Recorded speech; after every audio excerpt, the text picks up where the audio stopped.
transported to 21st century Britain. Of the first person he meets, asks him of this place, a young man, not knowing how to react, a startled expression on his face. Takes Beowulf to a scrying screen, a web-like word hoard of stories, pictures and dreams. Beowulf shouts, "By what witch's spell have I been met?" The young man replies, "It's the internet." Beowulf sits down at the scrying screen and learns of a spider called Google and how to spread its web-like net around the world. And because by modern times he is untouched and innocent, he sees so clearly what has happened. "I must meet this spider called Google, face to face, and reckon with him." "Then you must fly to the Valley of Silicon," says the young man. So, listen.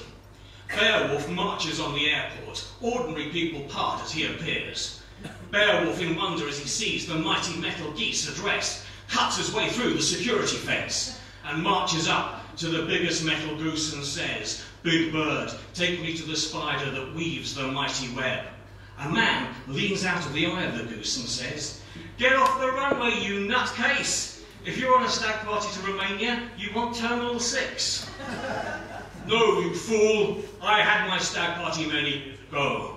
I seek the spider called Google in the Valley of Silicon. May I fly there in one of your mighty metal geese?" The captain clicks his radio. "Airport security, please." So, listen. It turns out Beowulf has ample gold with him to pay for himself to fly to the Valley of Silicon.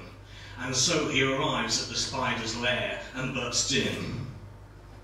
The spider is made of metal boxes and sits on a golden hoard of information about everyone in every nation. It has 1,000 legs of wire, and instead of fighting it, Beowulf does inquire, "Are you the one who baffles the old and beguiles the young?" A nerdish voice from behind a server squeaks, "We're only trying to bring information to everyone. Surely in that there is no harm." "No harm? You suck in their souls and will not let them go." Beowulf plunges his sword into the central server's core, slashes viciously at the legs of wire, sparks flying everywhere. The nerdish voice behind the server squeaks again, "No, no, you do not know what harm you are doing." "Oh, yes, I do know. By cutting at the spider's central core, its central nervous system goes into free fall. Starting a chain reaction around the world. The death writhings are felt everywhere. The internet is laid bare. The spider's web has been cut. The machine has stopped. People sit stunned at their desks. Others start shouting at their screens. But listen. Children, bored with their dead boxes, walk out into the street and play. Adults, unbullied by emails, work in a less pressurised way. People write and read books again. Instead of Facebook, they make real friends. Instead of twittering, they start to chat.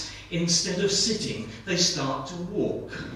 And for years to come, people would gather and talk of Beowulf and of the evil spider that had captured their minds and souls and made slaves of them all, while all along they had thought that all was well, all was wonderful, and how from the spider's curse by Beowulf they had been freed.